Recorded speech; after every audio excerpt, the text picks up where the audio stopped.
I'm Jenny Swansea, a communications graduate student at Queen's University of Charlotte, and this is my presentation, Communication Ethics in the Framework of Stakeholder Theory as Applied to the Issue of Medical Marijuana.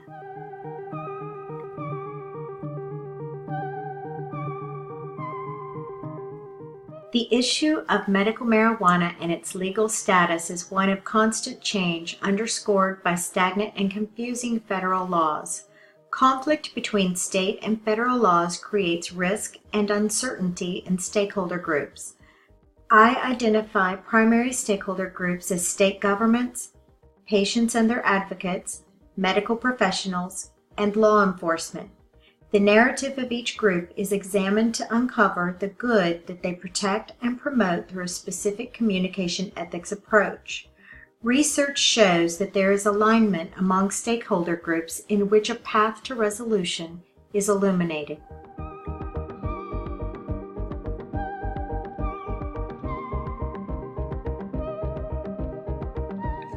It is important to understand the difference between hemp and marijuana. While the plants are visually indistinguishable, the big difference is the level of tetrahydrocannabinol, or THC, the psychoactive component typically associated with marijuana or cannabis. Hemp has less than 0.03% THC, while marijuana has more than 0.03% THC. Often, it is hemp that medical marijuana is derived from.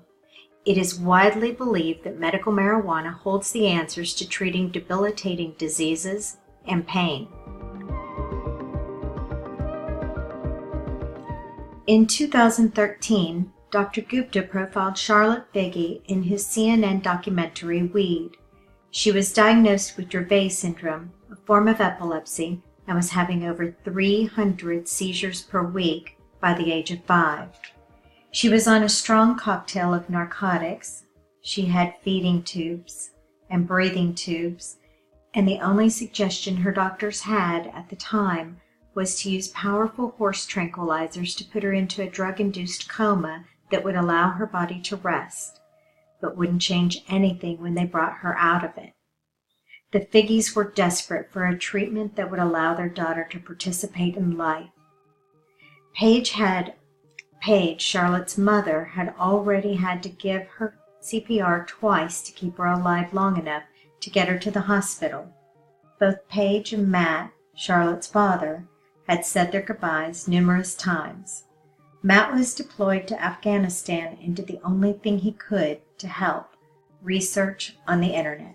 He saw a video of a young boy in California who was controlling his seizures with medical marijuana.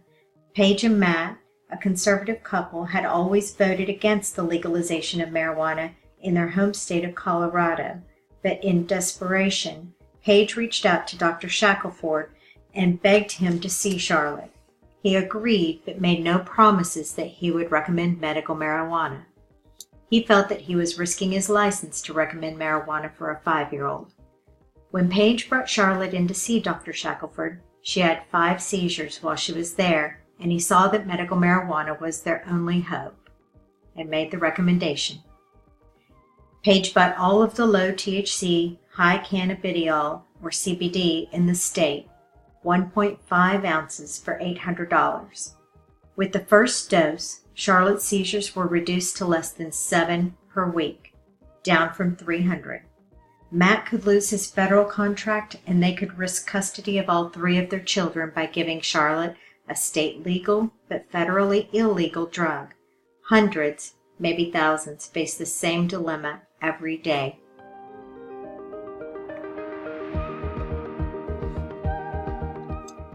Mike James grew up in a rough area, but he kept his nose clean, stayed out of trouble, made good grades, and played football. He was recruited to play for Miami University and went to college on a full scholarship. His dreams all came true when the Tampa Bay Buccaneers signed him, and he began his career in the NFL. But during a game, he suffered an acute broken ankle. He was prescribed OxyContin to manage the pain and fell into a destructive addiction to the strong opioid. He knew he didn't want to go down the same path that his father had and sought help from Dr. Sue Sisley, with Doctors for Cannabis Regulation. Mike was able to give up the opioids and managed his pain with low THC, high CBD medical marijuana. As the 2018 football season approached, Mike filed a medical waiver with the NFL asking to be eligible to be signed while using medical marijuana. His exemption was denied because of the drug's federal legal status.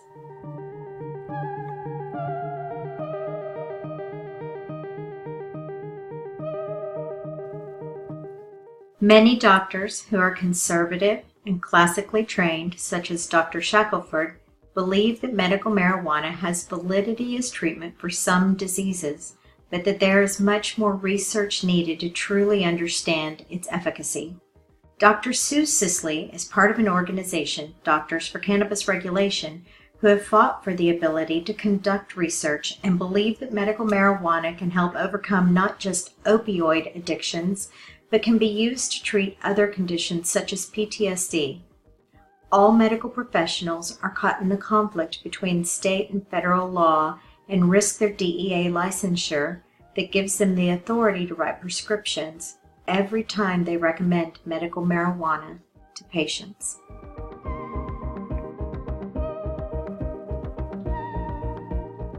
This research uses stakeholder theory to organize the various groups who affect or are affected by the legal status of medical marijuana, with the federal government in the position of the central organization.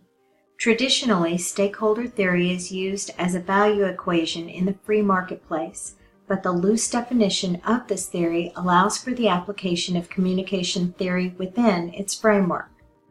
Primary stakeholders are the ones who, without their interest in the issue of medical marijuana, there would be no need to resolve the conflict of law. The legal status of marijuana has had a long and bumpy history. As early as the 1700s, hemp was a valued crop.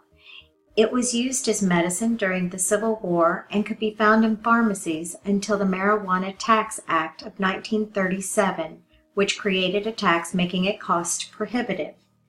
The Summer of Love in 1967 advanced the hippie culture that was anti-establishment and eschewed the values of earlier generations.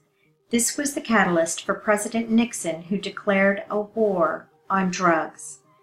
1970 was the year that the Controlled Substance Act was created and drugs were categorized into schedules. Schedule I drugs had a high potential for abuse and addiction with no recognized medical benefit. This is where marijuana landed, along with heroin, LSD, and psychotropic mushrooms. Every year since 1981, legislation has been introduced to decriminalize or deschedule marijuana, all to no avail. By the end of 2018, 34 states, Washington, D.C., Puerto Rico, and Guam, all legalized medical or recreational marijuana use. Another 12 states legalized low THC, high CBD products.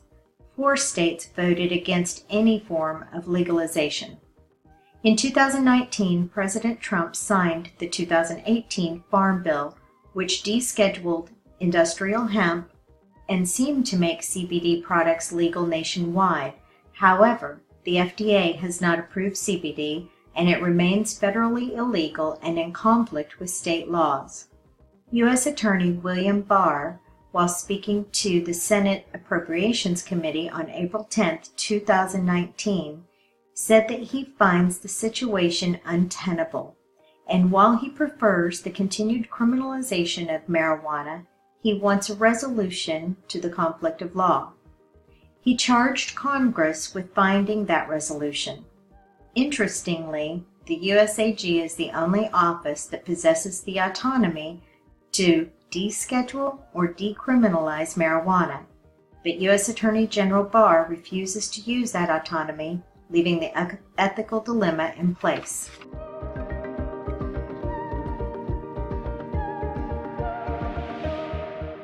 The primary stakeholders, as defined in this research, all utilize a communication ethics approach to protect and promote a good as illustrated in our examples. State governments utilize a democratic communication ethics approach, which is a public exchange of ideas and information, often with differing views, to protect and promote the good of the freedom of public decision-making.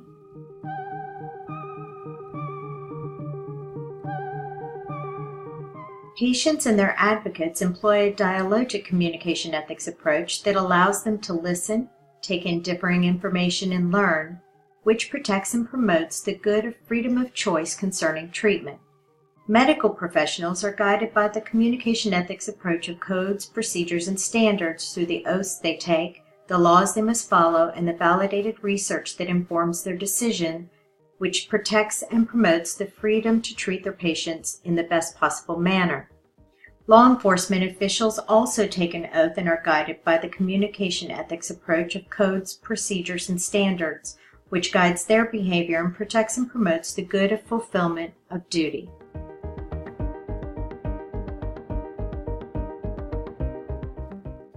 All of the primary stakeholders protect and promote some freedom. The freedom to choose their own medical treatment, the freedom to recommend the best treatment, the freedom to allow their residents to choose, or the freedom to enforce consistent laws. The theme of freedom is one that is built upon in my recommendations. In order to make recommendations based in communication ethics, I applied the Dialogic learning model to the organization and stakeholders. This model begins with listening without demand for a specific outcome. Whether you like the moment or not, truly gathering differing ideas and information while paying attention to the historical moment, which will illuminate the questions of the time. In this instance, the conflict of law created by states preempting federal law. Answers begin to emerge from the interaction of difference, pointing to change if necessary, while self-reflection informs the direction to pivot in. Given the application of the Dialogic learning model, my recommendation is that the federal government create a single entity that holds the full power of the federal government to resolve this issue. This entity should descheduleize or decriminalize medical marijuana and create a framework for regulation that allows individual states the freedom to decide the fate of medical marijuana in their state. Patients and patient advocates need to share their stories bravely in one centralized place to create valuable anecdotal records. Medical professionals provide non-personal, non-political points of view that will inform research and add value to the framework of regulation. State governments need to openly share what has and has not worked in their individual states, which will help create consistent, transparent laws nationally. And finally, law enforcement should track and share any statistics around criminal behavior of people using medical marijuana to determine if there is any impact on public safety. If there is no change in the current position of the federal government, real people like Charlotte Biggie and Mike James risk not only potential imprisonment, but the loss of life-saving medication. The opioid crisis in America will continue to grow, and states will continue to preempt federal law by making their own laws. There is an opportunity to implement cohesive regulations with the freedom of states to democratically choose their own path, which is not an issue of illicit street drugs, but an acknowledgement that medical marijuana has value. This change would reduce ethical dilemmas and risk for thousands of Americans. Future research should be done on how state and federal governments can work in unison to best serve the people with transparency. Additional research should also be forwarded in the application of stakeholder theory to governments and how creating value for stakeholders could increase reciprocal trust. Thank you for taking the time to watch this presentation. The following are the references used in creating this research paper.